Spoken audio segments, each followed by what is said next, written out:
sa katotohanan, waray mga santo halangit kung di Jesus la, di ba?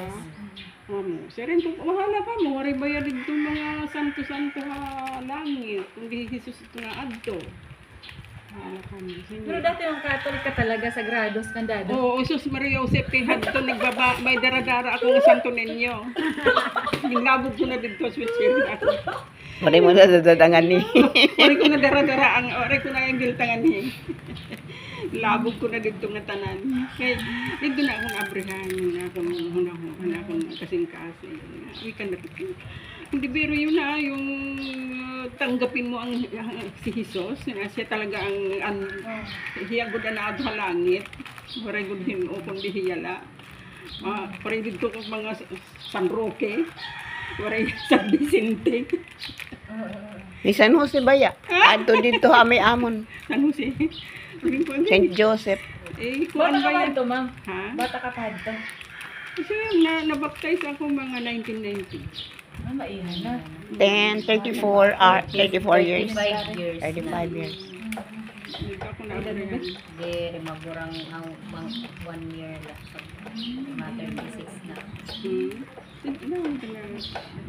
Tapos mo pa yun kasi grasya gyapang Ginoo nga naano mo yung family. Oo, mga anak.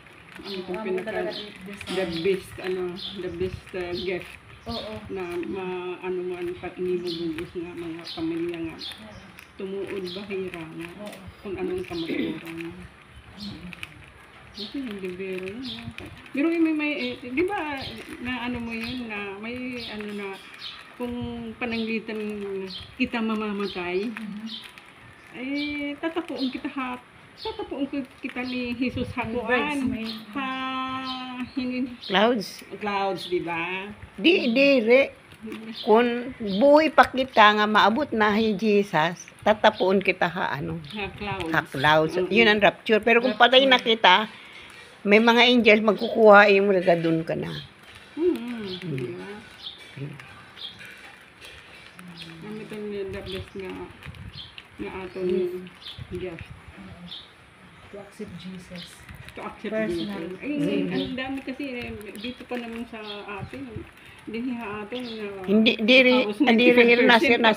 nasiring nahira. Oh, nagkarawat naman ako kan Jesus. Tapos hindi pala si Jesus, ang poong Nazareno palang ging karawat at saka si Santo Niño. Namo na. Taling ko yun. Dapat ano Di ba kung yun.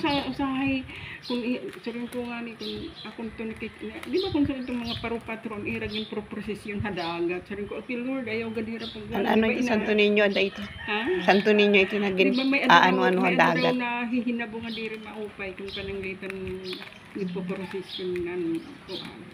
Ito nga Santo Niño. Ayaw ito ni Lord. Oo, nadirigod ang Panginoon niya na mga amo aton sa sambahon. He is a jealous God, di ba? Mas more na bless yun ng lahat ng area kasi napapagamit mo din. Kasi ginko ko ano, inaala o ginko ko ano ba service. Masaya kami dito dahil pag may Bible study. Dili ma'am kamo din. Doon sa loob. Dito sa Lord. O sa pag Bible study, iya man hingkuan. May cell kayo? Ha? May grupo-grupo? Oo, may Oh. iayanda rin pagkaon. May Kami na pagkaon. lang nagsusunod nila kami. Kaya nagdadara man hirang mga pagkaon, mga sura. Iba-iba nga yan ma'am nga lugar, Kapuokan. Oo. Mga Pare pagad ako makaka-attend dito. Tapos, kung pananglitan man itong church service, may anamon pastor, nagdadarahira. Before ako ang nag-provide pamerienda. Kaya siyempre gabi naman Kakauli. nahuhuman ang service, mga sa highway. Dependihan, mga preaching, mga sharing. Sa highway, naabot kami 7:30. So magpapamerienda kami, may mga tinapay, kape, saan manguli. Kasi siyempre, sa gabi na, labi na itong may mga bata, di ba? Ma'am, i-share naman ma'am yung presyo para manibaro po kamo. Kasi kung paano, pwede kasi ma'am ini mainom niyo family nga libre. Pwede kang magka-cheque. O pag i-business siya.